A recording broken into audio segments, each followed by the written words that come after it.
Over 5 years ago, I posted a video called How to Wire Your House for Internet. And in that video, I explain how to run Ethernet cables, install Ethernet switches, and to do it the easy way.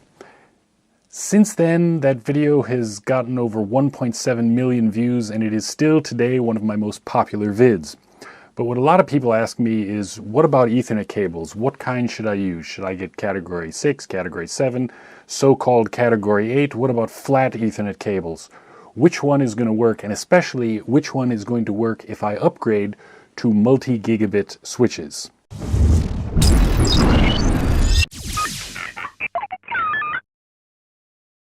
Hi and welcome back to ScottiesTech.Info. I'm Scotty with my co-host Cletus the Tribble.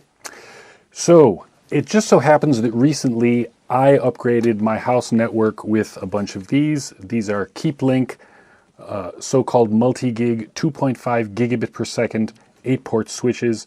They also have a 10 gig SFP port where you stick the module in and you can have a 10 gigabit backbone.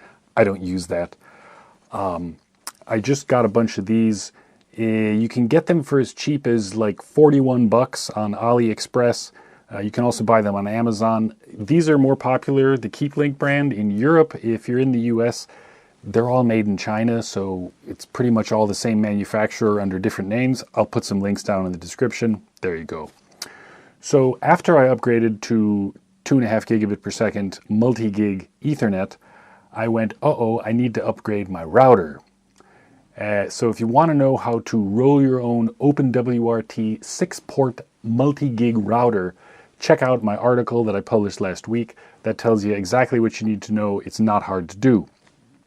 But the purpose of this video is to answer the question, okay, so I got my house wired for internet and I ran certain category of cable. Is that category of cable going to work with a multi-gig Ethernet switch? So we're going to test and find out. Now to do that, I have my fabulous gaming laptop here, except unfortunately I bought it during COVID times, and so, there were parts shortages, so it does not have multi-gig Ethernet. So I bought this Ugreen 2.5 gigabit per second adapter. It's just got a USB Type-C port on one end, Ethernet on the other. So I'm going to plug this sucker into my laptop and then use each of these Ethernet cables and plug it into the switch. And if we get an orange light on the switch, we've got multi-gig 2.5 gigabit per second Ethernet. Now I have multiple cables here, and I have two flat style cables. I have everything from category 5, category 5E, category 6, category 7, category 8, two different types of flat cables. So we'll try each of them and I'll show you what happens. Right, categories of Ethernet cables. Lots of people have written to me about this in my earlier videos, and they say, no, category 6A can do 10 gigabits, blah, blah, blah, blah. Yes, there are rules, there are categories of Ethernet cable. Unfortunately, most of the Ethernet cables that you buy on Amazon, they'll claim that they're category 8. No, they're not. They'll claim that they're category 7. For a while, a bunch of vendors were selling category 7 cables, which actually didn't officially exist yet. So there's a lot of nonsense that goes on with Ethernet cables. So the only way to really know is to just get one and try it. So first what I'm going to do here is I'm going to plug our multi-gig adapter in my USB Type-C port, and we're going to start with our category 5 Ethernet cable. Now all of these are 1 meter long except for this guy. I don't have a category 6 1 meter cable, but that one's about 5 meters. If it works at 5 meters, it'll work at 1 meter. I wasn't going to buy a category 6 cable just for that. That's a little bit ridiculous. Oh right, we need power. So now we're powered on, and I've got my 2.5 multi-gig dongle plugged into the Type-C port of my computer, and we're going to try the category 5 cable. Right, we get absolutely nothing. Not even gigabit Ethernet, not fast Ethernet, you get nothing with that one. Okay, so don't use category 5 cables. This one is a category 5E.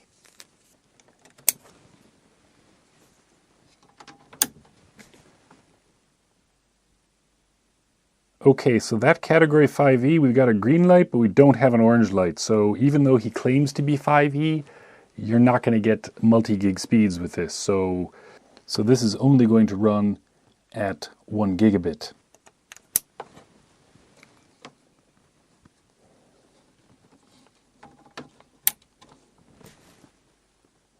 Boom!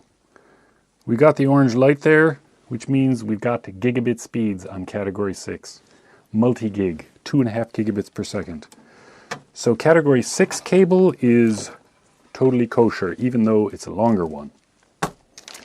Now this lovely pink one, this is extremely rigid because it's very well shielded. This is a category 7. If the category 6 works, theoretically the category 7 should work.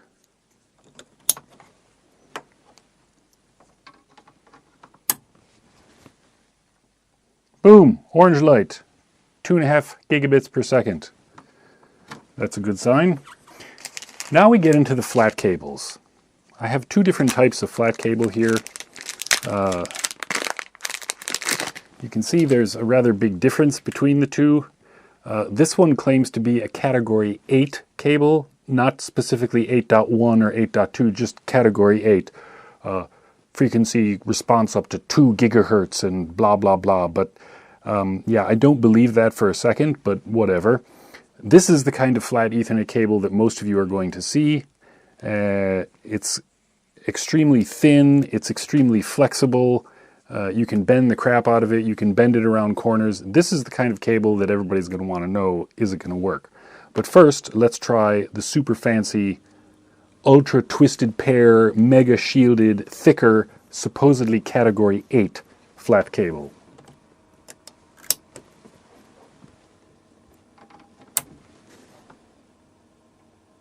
Boom! Multi-gig Ethernet works. Okay.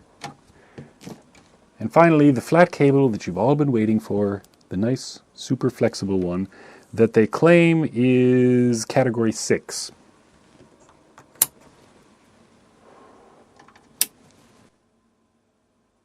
Woohoo! Multi-gig. So, if you have wired your house with this super flat cable, and if it is labeled, most likely it's labeled category 6 or above, chances are, yes, it's going to work with a multi-gig switch, which means if you happen to have run flat cables all over your house, you can simply upgrade your switches to 2.5 gigabit per second multi-gig switches and increase the speed of your network by 2.5 times. With a gigabit network, I was copying files between computers at about 108 megabytes per second. With these guys, I'm copying at about 230 megabytes per second, which is something like 1.8 gigabits per second. You never actually get the full speed. There's overhead, blah, blah, blah. But they definitely are faster. And yeah, now these cables are only a meter long, so you're probably saying, yeah, but what about longer cables? Along with categories, cable length is another one of these things that's a little bit silly because, you know, if you have category 6 cable, you can do up to 100 meters at a gigabit. 100 meters is like over 300 feet. Very few people actually need 300-foot runs of Ethernet cable. So, you know, most of you are going to have like 20 feet, 30 feet, 50 feet. You know, you're never going to get super long runs. I think the longest run of cable I did was 80 meters, which is like over 250 feet. And it works at gigabit, it works at multi-gig. That's a category 6A cable, I believe. So, yeah. If a 1 meter cable works, chances are a 5 or a 10 or a 15 or a 20 or a 25 is probably also going to work. The only time you really get into concerns about cable length is when you're talking about 10 or 40 gigabit per second Ethernet, and then you're limited to 30 meters or less, blah, blah, blah. So, yeah, don't worry about length. For most people, in most circumstances, it's not a concern. So, right, there you go. Ditch your Wi-Fi, go wired, and if you want to go multi-gig, check out the links in the description. And Bob's your uncle. For more techie tips, see ScottiesTech.Info. Thanks for watching. See you next time.